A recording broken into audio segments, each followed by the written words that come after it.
Hey everyone, Ian King here with your weekly Winning Investor Daily YouTube video. Joining me this week, my colleague and friend, Steve Fernandez. Steve, what's happening out there in cold weatherland with that sweatshirt on? Oh, it's yeah, exactly. It's cold. Doing great though. Yeah, good to hear. So today we're going to be talking about Tesla, one of the market's favorite stocks. Everybody loves to hear about Tesla. They had earnings last night, and we spoke about this a couple of weeks ago about Tesla and the rest of the auto industry. So I'm excited to get to this today. But before we do, please don't forget, if you like our content, please give us a like, smash that like button. It helps us get our content to other YouTube viewers. And also, if you haven't subscribed, go ahead and subscribe to our channel.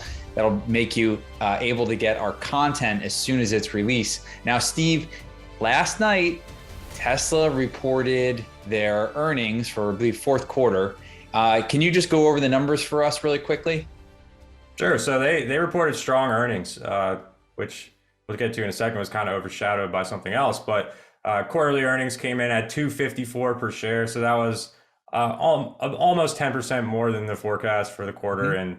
And the revenue grew 65% from the previous year, beating forecast by like $1 billion. So that looks good on the surface, and it shows that demand's strong for Tesla's products and EVs in general as well. And one thing I'd also note too, Tesla said it had 27.4% gross margin, and that's above the 26.6% from the previous quarter. So, their margins are double the rest of the auto industry, which is one of the reasons why people put a huge premium on the company. But, something in the conference call really piqued everyone's interest. They announced the Tesla bot. This is a robot that they're working on. And, we had spoken before. You had said that Tesla brought this up a couple of months ago. What do you make of this? Is this sort of like a distraction from not getting the Cybertruck this year? I know you ordered the Cybertruck and you're excited to get it.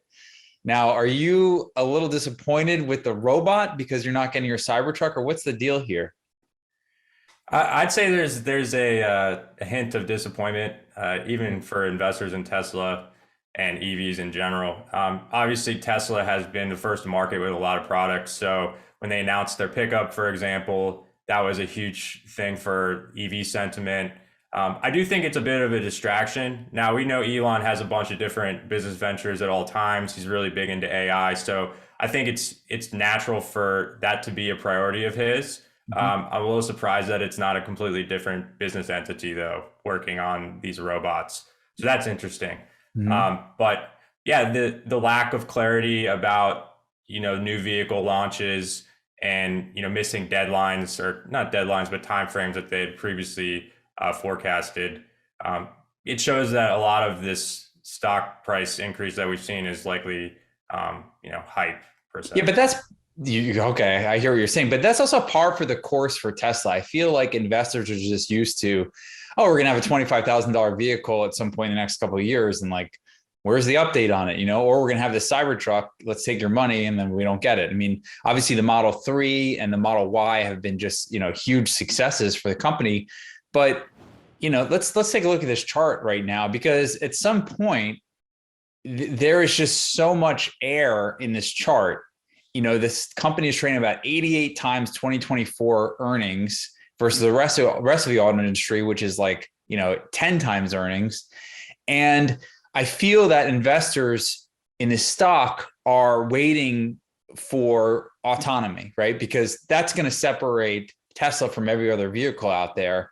And I don't think that the premium that investors are putting on Tesla, is merited, given that like Ford has their electric truck coming out. Chevy's got a whole lineup coming out next year. You've got Rivian in the market right now, Lucid, which is making sedans. So there's so many competitors in the EV space that I think that things start to narrow at some point, especially if we don't have, full self-driving. And they do have some partial autonomy, although, many of the complaints I see is that it tends to just run away from drivers more than it's useful for. So, I mean, what are your thoughts on it? Do you think that Tesla is headed for a big drop in the next couple of months? I think Tesla's a good candidate for, like a multiple correction per se. Like you said, a lot of different things are baked into that valuation. The market's essentially thinking that they're going to be a mobility conglomerate, right? What I mean by that is they're going to have self-driving vehicle fleets. They're going to have a monopoly on insurance for Tesla products, things of that nature. And obviously, overall, those are huge markets. But how big can Tesla actually get? It's not like Google, for example, where we log on to our computers and we're met with Google every time we log on. We make the conscious decision to buy a vehicle. We make a conscious decision to choose insurance. So, there's possibility that could be a monopoly in the future and get broken up. But yeah, I think the market obviously got a little carried away, and I know obviously we recommended Tesla in the past, and we got out in hindsight too early. But we saw, we were worried, as we are now, that this melt up would eventually come to an end. Mm-hmm. So I do think that there's considerable downside from its current level. It's, it touched $1 trillion market cap, and that's pretty ridiculous for a company that's at 80 billion probably in annualized sales next year. Yeah, and the other thing too that I think investors have to watch out for is that this is a huge holding from ARK, right? And this is the one ARK holding that really has not fallen this year. And obviously Kathy Wood has been buying stocks, but I feel like at some point, they're just going to run out of capital to deploy into Tesla. And that was a virtuous cycle where people were investing in ARK and ARK was investing in these companies. And now it's starting to become a vicious cycle where people are taking their money out of ARK funds. And so ARK has to sell those companies.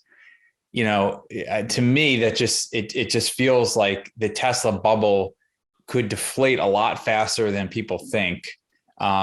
Given how much hype is around it, given how high the valuation is, and also how the market is just really repricing growth stocks, considering that the Fed might raise 4 or 5 times this year. And Tesla just seems to be one of those last high price growth stocks standing, and so maybe a sell-off in Tesla will mark a bottom for the rest of the growth space. It remains to be seen. But, so are you just going back to that? Are you a little bit upset that you're not getting your Cybertruck anytime soon? I thought we talked about this. I'm now a Ford fanboy. I'm moving over to the okay. F-150. Funny that you say that. You mean, I don't think that there's any lack of demand. There's really been a hard time to even get information about the Ford F-150 because they're not taking pre-orders anymore, for example. So I think going back to what you said about ARK and everything there, I think there's huge opportunities in a lot of these growth names because we know that it's not a demand problem. It's really a supply problem. And that's what's causing inflation, really. It's, there's a very lack of supply. Sure. And we've also, on that note, we've seen in the past when the Fed has tried to hike rates in 2019 specifically, the economy and the markets fell so quickly that that Jerome Powell said, okay, I'm going to hold off. The market has done my job for me. And I think that, on a related note to Tesla, I think that is probably what's going to happen here, where we have this huge sell-off in the market in January. And then it leads the Fed to be a little bit more dovish because they've tamped down some of the excesses that they're worried about. Now, I'm not specifically talking about inflation, but there is a wealth effect where the price of assets go up. So people are willing to pay higher prices for houses or buy an extra car.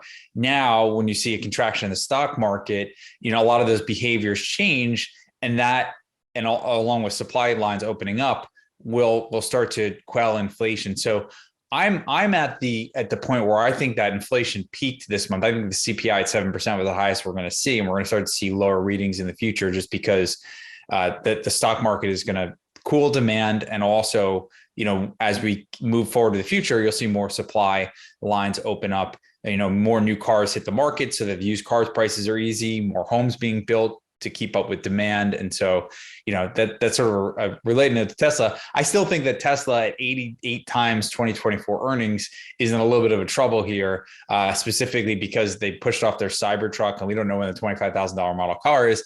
And last thing I'm going to say, I don't think that promising a robot at the end of the year is going to save the stock right now. But who knows? Maybe he can have like a robot army of day traders that just support the price. We never know with Elon Musk, right, Steve? Oh, exactly. Who knows? He might already be doing that. Yeah, or he's got to implant a Neuralink in all of our heads that make us think that Tesla stock is undervalued here. So let's leave it there. Curious to hear what you think about Tesla. Go ahead, leave it in the comments. Are you long Tesla? Are you a little nervous about this position right now, given what's been happening in the markets? Are you ordering a Cybertruck or canceling like Steve did and becoming a Ford fanboy? We'd love to hear you in the comments. I'm Ian King. He's Steve Fernandez. Thanks again for joining us this week, and we'll talk to you next week. Thank you.